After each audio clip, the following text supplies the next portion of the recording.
Hi hello welcome to Suman TV Annamayya జిల్లా. నేను మీ సిరివేలు Charan Kumar. Boycott Maldives అనే హ్యాష్ ట్యాగ్ ప్రస్తుతం సోషల్ మీడియాలో ట్రెండ్ అవుతోంది. ఈ హ్యాష్ ట్యాగ్ కు మన భారత ప్రధాని నరేంద్ర మోదీ గారికి సంబంధం ఏంటి తెలుసుకుందాం. ప్రధానమంత్రి నరేంద్ర మోదీ గారు ఈ వారం ప్రారంభంలో లక్షద్వీప్ ను సందర్శించారు. ఈ పర్యటనకు సంబంధించి ఫోటోలను తన అధికారిక ఎక్స్ హ్యాండిల్లో పోస్ట్ చేశారు.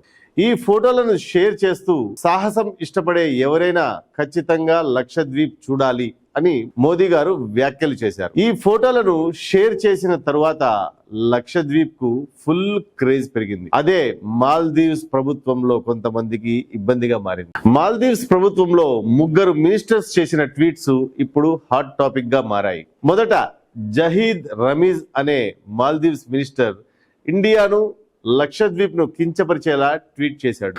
అబ్దుల్లా మహజూమ్ మజీద్ మాల్దీవ్స్ ను టార్గెట్ చేయడం కరెక్ట్ కాదని, ఇండియా బీచ్ టూరిజం మాల్దీవ్స్ కు ఎలాంటి పోటీ ఇవ్వలేదని ఇండియాను తక్కువ చేస్తూ ట్వీట్ పెట్టాడు.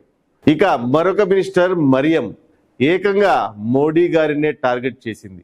ఒక దేశ ప్రధానిని ఎలా సంబోధించాలో కనీసం ఇంగిత జ్ఞానం లేకుండా ఇండియన్ క్లౌన్ అని, పపెట్ ఆఫ్ ఇజ్రాయెల్ అని ట్వీట్ చేసింది. ఇలా ట్వీట్లు చేస్తే మనోళ్ళు ఊరుకుంటారా? 28% అంటే 28% మాల్దీవ్స్ ఆదాయం టూరిజం నుంచి వస్తుంది. అది కూడా ఎక్కువ మన భారతదేశం పర్యాటకుల నుంచే. ఈ మతిలేని ముగ్గురు మినిస్టర్ల ట్వీట్స్ వల్ల భారత పర్యాటకులకు ఆగ్రహం తెప్పించింది. 8,000 హోటల్ బుకింగ్స్ని, 2,500 ఫ్లైట్ టికెట్స్ని క్యాన్సిల్ చేసుకుని మాల్దీవ్స్ ప్రభుత్వానికి దిమ్మ తిరిగే షాక్ ఇచ్చారు మన భారతీయులు.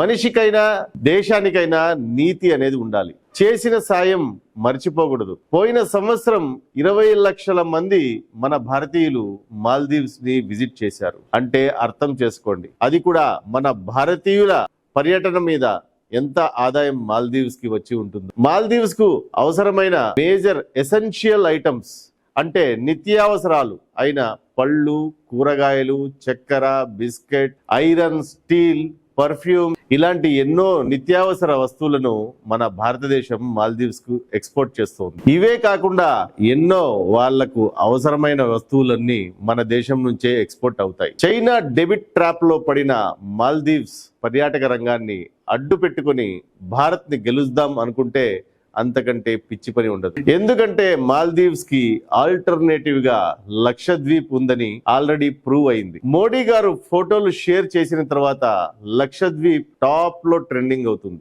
అంతేకాకుండా మన దేశంలో పెద్ద పెద్ద సెలబ్రిటీలైన అమితాబ్ బచ్చన్, సచిన్ టెండూల్కర్, అక్షయ్ కుమార్ ఇలాంటి పెద్ద పెద్ద సెలబ్రిటీలు కూడా డైరెక్ట్ గా కాకపోయినా ఇండైరెక్ట్ గా లక్షద్వీప్ కు వెళ్లాలని, మాల్దీవ్స్ కి వెళ్ళొద్దని ట్వీట్ చేస్తున్నారు. మతిలేని ఈ ముగ్గురు మినిస్టర్లు తమ ట్వీట్ల ద్వారా కూసినా సరే వారికి కౌంటర్ ఇవ్వకుండా డైరెక్ట్ గా మన గవర్నమెంట్ మాల్దీవ్స్ గవర్నమెంట్ తోనే డీల్ చేస్తోంది. మన భారతీయులు చేపట్టిన బాయ్కాట్ మాల్దీవ్స్ హ్యాష్ ట్యాగ్ తో నష్టం ఖచ్చితంగా మాల్దీవ్స్ గవర్నమెంట్ కే జరుగుతుంది. ఆ విషయం తెలిసిన మాల్దీవ్స్ ప్రభుత్వం ఆ ముగ్గురు మినిస్టర్లను ఇమ్మీడియట్ గా సస్పెండ్ చేశారు. కానీ అప్పటికే జరగాల్సిన నష్టమంతా జరిగిపోయింది. భారతీయులకు మాల్దీవ్స్ మీద చెడ్డ అభిప్రాయం పెరిగిపోయింది. ఇప్పుడు మాల్దీవ్స్ కి ఉన్నది రెండే దారులు: అప్పు ఇచ్చి మెడ మీద కత్తి పెట్టే చైనా ఉచ్చులో పడడమా, లేక వసుదైక కుటుంబకం సూత్రాన్ని పాటించే భారత్తో ఉండడమా? ఆ దేశ ప్రధాని మహమ్మద్ మజ్జుమొగమడే నిర్ణయించుకోవాలి. మా దేశాన్ని కానీ మా దేశ ప్రధాని నరేందర్ దామోదర్ దాస్ మోడీ గారిని కానీ ఎవరైనా అవమానంగా ఎప్పుడు ప్రవర్తించినా ఇదే ఐకమత్యంతో ప్రతిఘటిస్తాం. అదేవిధంగా ఇప్పుడు ఉన్నది తిడితే పడే ప్రధాని కాదని, సింహం లాంటి ఆత్మగౌరవం కలిగిన ప్రధాని అని గుర్తుపెట్టుకుంటే మంచిది. ఆయన మడతబెట్టిన కుర్చీని తీసి బీచ్ లో కూర్చుంటేనే మీ దేశం అతలాకుతలమైంది. ఇక ఆయన కన్నెర్ర చేస్తే మీరు తట్టుకోగలరా? ఆలోచించండి. ఇలాంటి ఎన్నో ఇంట్రెస్టింగ్ టాపిక్లతోటి మళ్ళీ కలుసుకుందాం. అందాక సెలవు. అప్పటి వరకు మా వీడియోలను లైక్, షేర్ అండ్ మా సుమన్ టీవీ అన్నమయ్య జిల్లా ఛానల్ను సబ్స్క్రైబ్ చేసుకోవాలని కోరుకుంటూ సెలవు తీసుకుంటున్నాను.